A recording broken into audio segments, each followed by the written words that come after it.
नमस्कार दोस्तों, welcome to my YouTube channel plus tooling maker. दोस्तों, आप कैसे हो?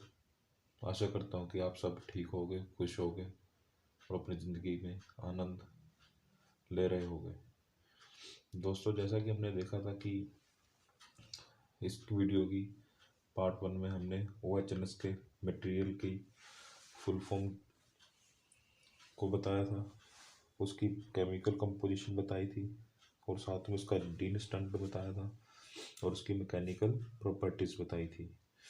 तो वो जो OHNS होता है, आपको फिर भी बता दें कि इसका जो फुल फॉर्म होती है ऑयल हार्डन निकल स्टील होती है और ये नॉन श्रिंकिंग मटेरियल होता है। इसका हम यूज़ क्यों करते हैं, इसका पर्पज़ क्या है? क्योंकि इसकी एक अच्छी हार्डनेस होती है, इसमें अच्छी स्ट्रेंथ होती है और उसकी वियर रेसिस्टेंस जो मतलब एक वियर मतलब जो ये लंबे समय तक चलता है, ये जल्दी ख़राब नहीं होता। इसलिए हम इसको OHNS को यूज़ करते हैं as compare to other materials. ये सस्ता भी है इसलिए। तो अब हम नेक्स्ट वीडियो स्टार्ट करते हैं जिसमें हम इसकी जो हीट ट्रीटमेंट के बारे में आपको बताएंगे। जो OHNS है इसकी हीट ट्रीटमेंट में हम क्या करते हैं कि इस OHNS के मटेरियल को कैसे हम उसको एक अच्छी हार्डनेस कैसे प्रोवाइड करवाते हैं। कोई भी मटेरियल आता है वह पहले हार्ड नहीं होता, वह सारे सब मटेरियल सॉफ्ट ही होते हैं, लेकिन कुछ प्रोसेस के बाद जब उसको हम गर्म करते हैं, हर एक को मटेरियल को हार्ड करने का जो प्रोसेस है वह अलग अलग होता है। जैसे अब हम OHNS की बात लेते हैं, ये पहले इसमें हम इसकी सॉफ्ट एनालिंग करते हैं। जो हमारा हीट OHNS मटेरियल होता है, इसकी पहले हम इसकी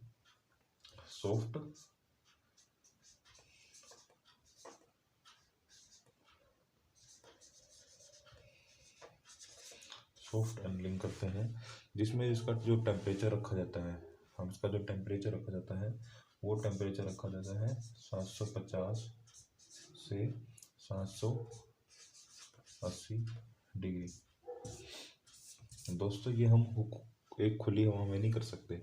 इसके लिए बड़ी बड़ी कंपनीज में बड़े बड़े जो इंडस्ट्री होती हैं उसके अंदर स्पेशल जो हीट ट्रीटमेंट प्लांट लगाए जाते हैं, उनमें ये इसकी हार्डनिंग की जाती है और इसके लिए स्पेशल फर्नेसेस आती हैं जो कोई डीजल से, कोई इलेक्ट्रिसिटी से, कुछ LPG सिलेंडर से ये यूज़ करके इनको गर्म किया जाता है।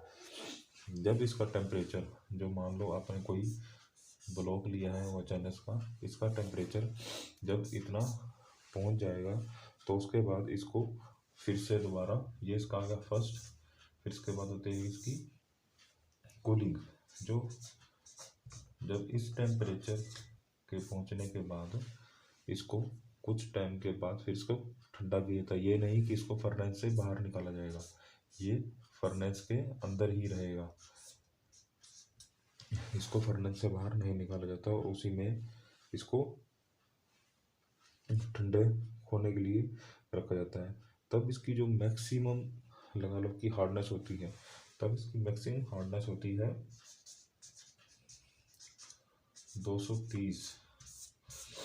230। लेकिन इसके अंदर जब हम इसको पहली बार गर्म करते हैं तो इसके अंदर स्ट्रेसेस पैदा होते हैं। स्ट्रेस ये मतलब थोड़ा श्रिंक हो जाता है, थोड़ा सा श्रिंक हो जाता है अपने नेचुरल साइज से। जैसे कोई 100 mm का ब्लॉक है तो वो 99.5 के आसपास का साइज हो जाता है। तो इसको फिर दोबारा से हम गर्म करते हैं फर्नेस के अंदर ही, जिसके हम जो इसका 3 नंबर पॉइंट है उसमें बोला जाता है स्ट्रेस रिलीफ एनालिसिस।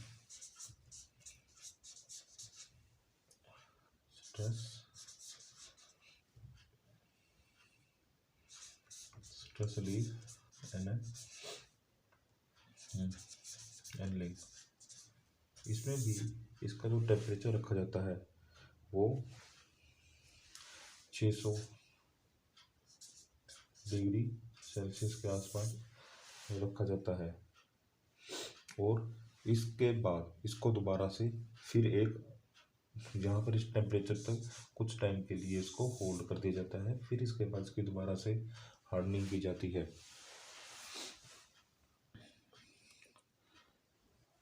दिखाते हैं नीचे, आपको पूरा दिखाना होगा इसलिए कैमरा नीचे कर देते हैं।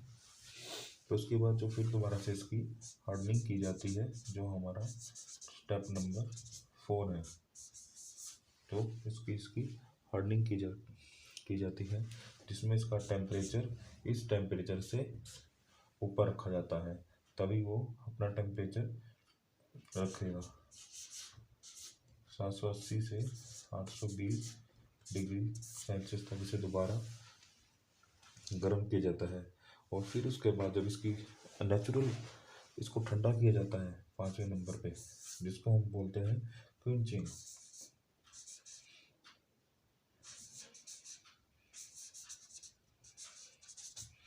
इसको क्विंचिंग बोला जाता है। ये क्विंचिंग हम इसको मतलब ठंडा करने की प्रक्रिया को हम क्विंचिंग बोलते हैं। ये हम हवा में भी कर सकते हैं और ऑयल में भी कर सकते हैं, और इसमें साल्ट बाथ बोलते हैं इसे। साल्ट बाथ में हम इसको ठंडा करते हैं काफ़ी टाइम, कम से कम जो 5 से 7 घंटे के बाद इसमें जो हार्डनेस होगी, जो इसकी हार्डनेस आएगी, वो आएगी 65 HRC के बराबर। तो हम एक सिंपल सा क्वेश्चन आपको इंटरव्यू पूछ सकता है कि जो OHNS होता है इसकी हार्डनेस कितनी होती है। तो आप इसको बोल सकते हैं कि इसकी जो हार्डनेस होती है वह होती है 65 HRC। 60 HRC तक इसे हार्डनेस किया जाता है।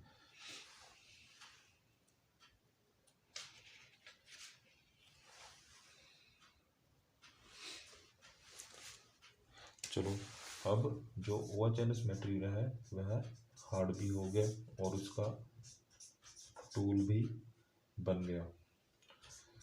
हम उसका टूल भी बन गया, लेकिन जो भी हमारी डाइज होती हैं, पंच होते हैं, जो भी हमारी डाइज पंच या हमारे कटिंग टूल्स होते हैं,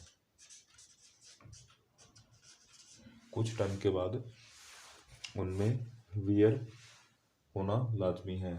तो वियर हो जाएंगे या वो टूट जाएंगे तो हम दोबारा से ब्लॉक बनाने में हमारे को काफ़ी टाइम लगेगा।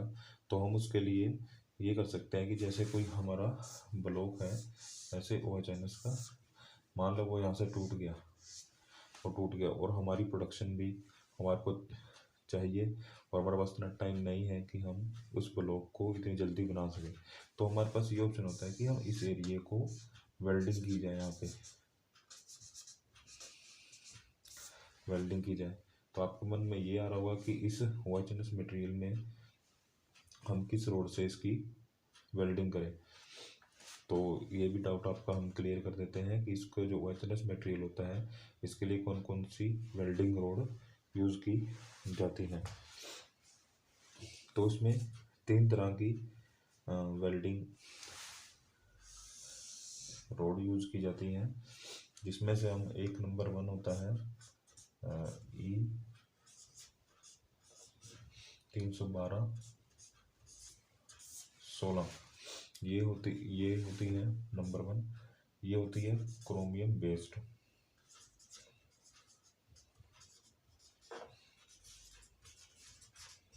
इसमें क्रोमियम बहुत ज़्यादा होता है। और दूसरी जो हमारी आती है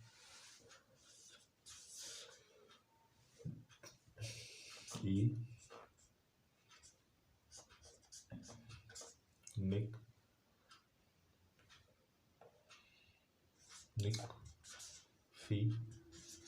3। इसमें जो होती है वो निकल बहुत ज़्यादा होता है, या निकल बेस्ड इलेक्ट्रोड रोड होती है। ठीक है। और जो हमारी तीसरे नंबर पे आती है वो आती है MS स्टील इलेक्ट्रोड। जो हमारी सबसे बेस्ट यदि पूछा जाए कि जो हमारी वो HNS के ब्लॉक में वेल्डिंग किस इलेक्ट्रोड से करनी चाहिए, तो जो उसमें रोड यूज होती है वह नंबर 1 पे हमारी क्रोमियम बेस्ड जो E312H16 वाली रोड को यूज़ करना चाहिए। दूसरे नंबर पे ई निकल बेस्ड होनी चाहिए और तीसरे नंबर पे MS बेस्ड इलेक्ट्रोड होना चाहिए। तो यदि हम वेल्डिंग कर लेते हैं उसके अंदर, जब हम मान लें कि हमने यहाँ पे वेल्डिंग क्या कर दी इस वाले हिस्से में पूरे में, तो इसके अंदर कुछ गैसेस वगैरह या कुछ क्रैक्स हो जाते हैं। इस क्रैक को पता करने के लिए हम एक टेस्ट करते हैं, fish bone test. Fish bone test करते हैं हम भी जब दो OHNS या किसी और मटेरियल की अंदर की हार्डनेस, अंदर की जो क्रैकिंग होती है उसको चेक करने के लिए हम फिश बोन टेस्ट करते हैं। तो दोस्तों, कैसी लगी आपको ये वीडियो?